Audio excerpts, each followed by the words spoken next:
Et pour aller plus loin, nous sommes en ligne avec le politologue Pascal Sciarini. Bonjour, vous êtes professeur de sciences politiques à l'Université de Genève. L'abstention progresse, c'est un problème ? Pas vraiment, non. D'abord, c'est pas vrai que l'abstention progresse. On a eu une très légère augmentation de la participation et on est habitué en Suisse à avoir une participation relativement faible aux élections fédérales. Il y a différentes raisons à cela, notamment le fait qu'on a une démocratie directe très développée en Suisse qui concurrence les élections.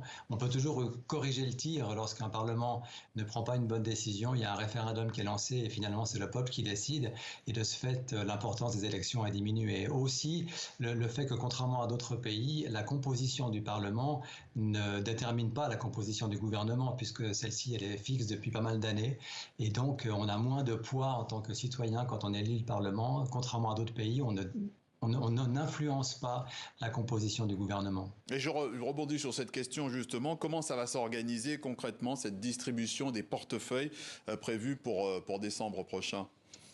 On s'attend à un statu quo, c'est-à-dire les mêmes partis qui sont représentés. On a ce système très particulier en Suisse. Dans le gouvernement, on a à la fois des partis de droite et des partis de gauche. Donc l'UDC d'un côté, le parti de droite populiste, et le parti socialiste à gauche, qui est un parti assez à gauche, gouvernent ensemble, essaient de gouverner ensemble, avec au milieu le parti libéral radical et le parti démocrate chrétien, qui maintenant s'appelle le centre.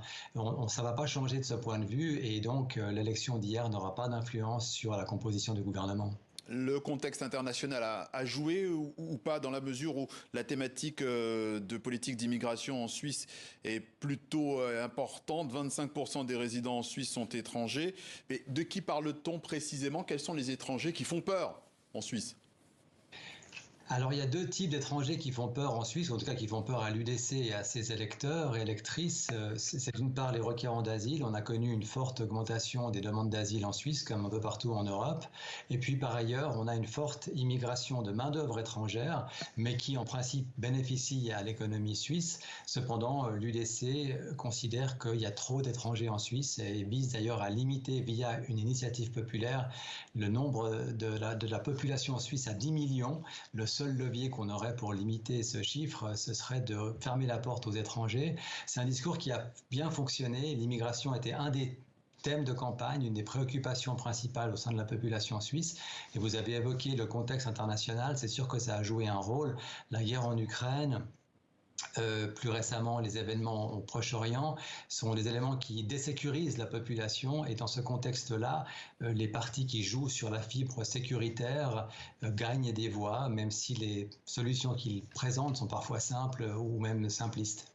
Pascal Sciarini, on l'a vu aussi, ces élections marquent l'échec du bloc de gauche. Le Parti socialiste reste quand même la deuxième force politique du pays, mais ses alliés écologistes plongent. Comment l'expliquer alors que la question de l'écologie était, selon les enquêtes, l'une des préoccupations principales des électeurs? Alors il faut quand même rappeler qu'en 2019, lors des précédentes élections, les Verts ont considérablement progressé en Suisse et ils partaient de très haut. On s'attendait à un reflux de ce qu'on a appelé la vague verte. Donc il y a eu un élément, je dirais, de rééquilibrage. Inversement, l'UDC avait fortement reculé en 2019 et maintenant l'UDC a progressé. Donc on a un espèce d'effet de balancier, on va dire. Reste néanmoins, vous avez raison, qu'on peut être surpris par le fait que la crise climatique, qui est toujours présente, toujours plus présente, n'a pas influencé davantage le vote en Suisse cette fois-ci. Je crois qu'il y a vraiment eu une concurrence entre les thèmes.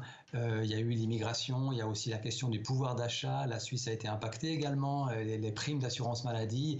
Bref, les citoyens et citoyennes suisses ont eu l'impression que l'immigration ou d'autres thèmes étaient aussi importants que la crise climatique et donc ont voté en fonction de ces autres thèmes-là. Analyse de ces législatives avec le politologue Pascal Sciarini. Merci d'être passé par le journal de TV5 Monde.